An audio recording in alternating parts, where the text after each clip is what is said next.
इसलिए मैं कहना चाहता हूं कि शौचालय इत्यादि और साफ सफाई में कोई कोताही नहीं होना चाहिए। जैसे आज चमक रहा है वैसे ही चमका के रखना आपकी जिम्मेवारी है, और वो नहीं चमका तो फिर हम खराब होंगे तो फिर आप लोग भी खराब हो जाइए। मतलब जनता मालिक है, तो जनता को कष्ट नहीं होना चाहिए। माता जलेश्वरी के धरती पर हम अहा सबके प्रणाम करी छे। आज जाले के सामुदायिक स्वास्थ्य केंद्र के लोकार्पण के अवसर पर यहां उपस्थित आप सबों के लोकप्रिय विधायक, बिहार सरकार के पूर्व मंत्री हमारे छोटे भाई श्री जीवेश कुमार जी, माननीय सांसद राज्यसभा श्रीमती धर्मशिला गुप्ता जी,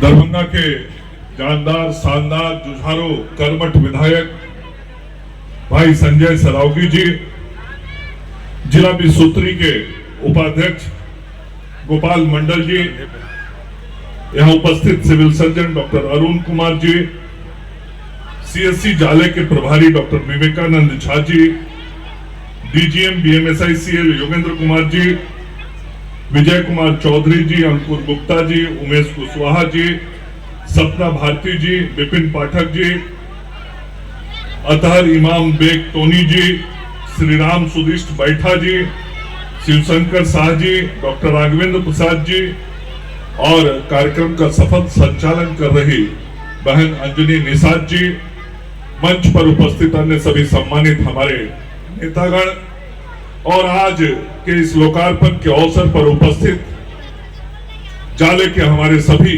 सम्मानित भाइयों बहनों, माताओं, बुजुर्गों, नौजवान साथियों, हमारे एएनएम कॉलेज के प्रिंसिपल, वहां की ट्यूटर्स, इस जाले सामुदायिक स्वास्थ्य केंद्र के अन्य सभी चिकित्सक, चिकित्साकर्मी, एएनएम, ममता की बहनें, आशा की बहनें, और मीडिया के हमारे सभी साथियों, मित्रों, आज वास्तव में मेरा मन बहुत खुश है। जब किसी चीज, किसी घर की नींव आप रखते हो और वो महल के रूप में दिखाई पड़ता हो, तो नींव रखने वाला ही उस महल की खुशी का, आनंद का अनुभूति करता है। मुझे याद है, मैं पहली बार जब स्वास्थ्य मंत्री था तो किस प्रकार से भाई जीवेश जी मेरे पीछे पड़े रहते थे, जाले के सामुदायिक स्वास्थ्य केंद्र के यहाँ जल्दी बनवाओ, नहीं तो बड़ दिक्कत भे रहल छे। हम बोली की भे गेल, तो वहां के जनता हमको तंग करता है, कहता है आप ही के अध्यक्ष जी आपको टिकट दिए, विधायक हुए, अब वो मंत्री हो गए तो आप अस्पताल बनवाइए, नहीं बनवाइएगा तो आपका घेराव करेंगे। तो अब पता नहीं आप लोग घेरते थे कि नहीं, लेकिन ये हमको रोज घेरते थे।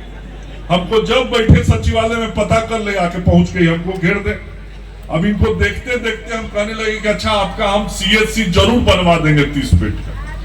और अंत में एकदम जिसको कहते हैं कि लड़ाई झगड़ा करके हमसे ही, चूंकि पैसे का दिक्कत होता है, पूरे बिहार में काम करना होता है और निश्चित रूप से उसी में सारी व्यवस्थाएं बनानी होती। लेकिन मैंने कहा कि भाई जीवेश जी, मैं आपके जाले के सीएससी को स्वीकृति देता हूं और 30 बेड का जाले में आपका अस्पताल सीएससी बनेगा, और उसकी घोषणा मैंने स्वास्थ्य मंत्री रहते हुए कर दी।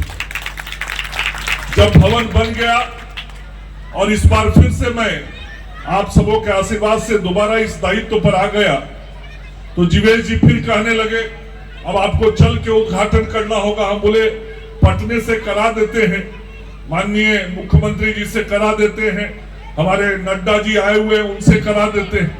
तो जीवेश जी का कहना था नहीं, वो सब तो हमारे नेता हैं, वो लोग का आशीर्वाद तो मिलता ही है और वो लोग उद्घाटन करते ही हैं। लेकिन जाले की जनता चाहती है कि जाले के सामुदायिक स्वास्थ्य केंद्र का उद्घाटन वर्चुअली नहीं, वहां पर फिजिकली हो, वहां पर कार्यक्रम करके हो। तो आज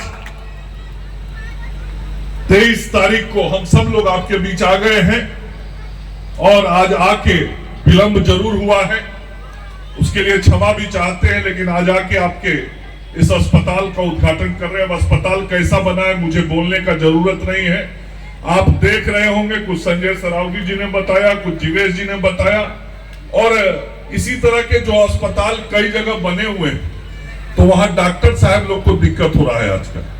अब दिक्कत क्या होता है कि जो मरीज ये अस्पताल में यदि भर्ती हो जाता है, तो देख ही रहे, बेड लग गया है, बढ़िया पंखा चल रहा है, एसी भी लग गया है, तो जो मरीज भर्ती हो जाता है, डॉक्टर साहब कहते हैं कि अब आप ठीक हो गए, घरे जाइए, तो मरीज कहता है डॉक्टर साहब 2 दिन रहे दो, तनी आराम से ठाम रहे दो, हमरा एसी उसी चले छे। तो मरीज अब यहाँ रहना चाहते हैं। और आज से 20 साल पहले तो अस्पताल ही नहीं होता था, और जो होता था वहां से मरीज चाहता था कितना जल्दी भाग जाए, नहीं तो यहाँ पुराने चला जाए। और आज मरीज अस्पताल में इलाज कराने आना चाहते हैं, इसलिए कि आज अस्पताल का माहौल और वातावरण उनको अच्छा लगता है, और जैसा लगता है वो सामने दिख रहा है। और निश्चित रूप से मैं अपने स्वास्थ्य विभाग के अधिकारियों से, सिविल सर्जन से ये कहना चाहता हूं, यह हमने बनवाया है, लेकिन इसका मेंटेनेंस भी ठीक से होते रहना चाहिए। उसके लिए जो साफ सफाई के लिए पैसे की जरूरत है, खासकर शौचालय वगैरह के लिए, तो उसके लिए आपके पास यहाँ पर्याप्त राशि की व्यवस्था स्वयं रोगी कल्याण समिति से, इसके लिए बाट नहीं जो होना है, और कोई बहुत पैसा नहीं खर्च होता है। इसलिए मैं कहना चाहता हूं कि शौचालय इत्यादि और साफ सफाई में कोई कोताही नहीं होना चाहिए। जैसे आज चमक रहा है, वैसे ही चमका के रखना आपकी जिम्मेवारी है, और वो नहीं चमका तो फिर हम खराब होंगे, तो फिर आप लोग भी खराब हो जाइए। मतलब जनता मालिक है, तो जनता को कष्ट नहीं होना चाहिए, ये सबसे मूल बात है। और जनता की सेवा के लिए हमने इसको बनाया है, इसलिए इसमें बढ़िया सेवा व्यवस्था मिलता रहे। आप सब लोग को सुन के पता नहीं विश्वास भी होगा कि नहीं होगा, लेकिन आज मैं अपने मीडिया के पत्रकार मित्रों के सामने, अपने स्वास्थ्य विभाग के सबसे जिला के प्रमुख सिविल सर्जन और यहाँ के प्रमुख विवेकानंद जी, सबके सामने बता रहा हूं। आपको मालूम है इस अस्पताल में कितना प्रकार का दवा आज उपलब्ध है मालूम? अंदाज कीजिए तो कितना तरह का दवाई इस देहाती अस्पताल में हो सकता है, माने ब्लॉक के अस्पताल में? 151 कितना? 151। और बोलिए, अंदाज भी नहीं, 234 तरह का दवा इस अस्पताल में उपलब्ध है।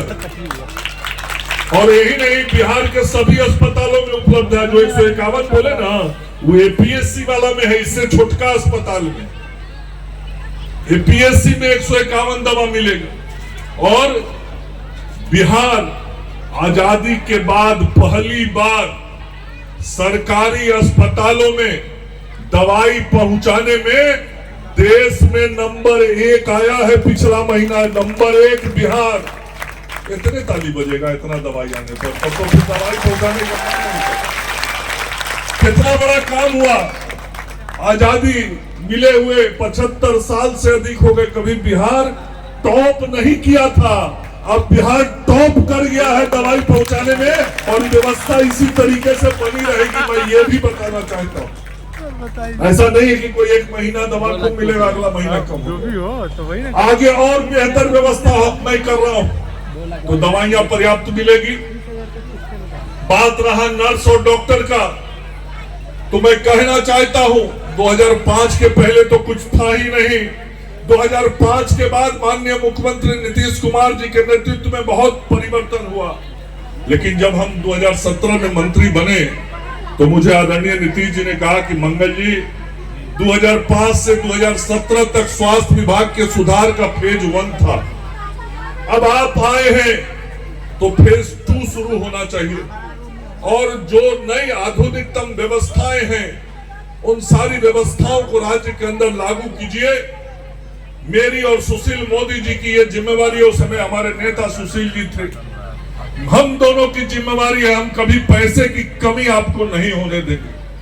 और मैं अपने उस समय के मुख्यमंत्री और उप मुख्यमंत्री जी के बात के साथ आगे बढ़ा और पूरे राज्य में नए अस्पताल भवन बनाने का काम हमने शुरू किया और आज पूरे राज्य के अंदर ऐसे हजारों अस्पताल पिछले 7 साल के अंदर बनाए और जो डॉक्टर और नर्स की जरूरत थी उन डॉक्टर और नर्सों की नियुक्ति भी करने का हमने काम किया। उन लोगों ने मुझे कहा था पैसे की दिक्कत नहीं होगी, सबको महीना मिलेगा और आप बहाली करिए। मैं कहना चाहता हूं कि 2017 के बाद जो हमारे यहाँ चिकित्सा कर्मी, जो नर्स, जो डॉक्टर हैं, वो सब जानते हैं 2017 से 2022 के बीच में इस राज्य में हमने 38,000 लोगों की बहाली केवल स्वास्थ्य विभाग में की, जिसमें से 18,000 से अधिक तो नर्सों की बहाली हमने की थी, 9,000 डॉक्टरों की बहाली हमने की है। लेकिन ये भी पर्याप्त नहीं है, आज भी और जरूरत है। इसीलिए हमने कहा है अगले 1 साल में 46,000 और डॉक्टर और नर्स और पैरामेडिकल स्टाफ की नियुक्ति स्वास्थ्य विभाग के द्वारा किया जाएगा, ताकि हम ऐसे अस्पतालों में और डॉक्टर और नर्स भेज सकें। ये सब काम हम सब लोगों ने किया है, दवाइयां भी पहुंचाई है, हम मानव बल भी बढ़ाने का काम कर रहे हैं। और मैं देख रहा था इधर वो सामने लगा हुआ एम्बुलेंस, याद कीजिए आज से 7-8 साल पहले कैसा एम्बुलेंस होता था। वो मारुति वाला एम्बुलेंस होता था और 2005 के पहले तो यहाँ कुछ होता ही नहीं था। जैसा मैंने कहा मुख्यमंत्री जी के नेतृत्व में 2005 के बाद परिवर्तन शुरू हुए, लेकिन परिवर्तन का दूसरा दौर जो आदरणीय मुख्यमंत्री जी ने मुझे जिम्मेवारी दी थी, वो दौर जब शुरू हुआ तो आज ऐसा एम्बुलेंस सड़क पे घूमता हुआ दिखाई पड़ता है लोगों के स्वास्थ्य सेवा के लिए। और इसमें यहाँ पर advance life support system ambulance होगा, उसमें सारे आधुनिकतम मशीन जान बचाने के होंगे। और बिहार देश के चुने हुए 4 राज्यों में से है जहाँ के हर प्रखंड में अल्सा एम्बुलेंस है। आज बिहार का 534 प्रखंड, 534 प्रखंड में एक अल्सा एम्बुलेंस है और BLS एम्बुलेंस। और मैं इसके लिए धन्यवाद देना चाहता हूं अपने प्रधानमंत्री आदरणीय नरेंद्र मोदी जी को। जब कोरोना का समय आया, मैंने प्रधानमंत्री जी से कहा, प्रधानमंत्री जी मुझे तुरंत 1,000 एम्बुलेंस चाहिए और 1,000 एम्बुलेंस का पैसा चाहिए।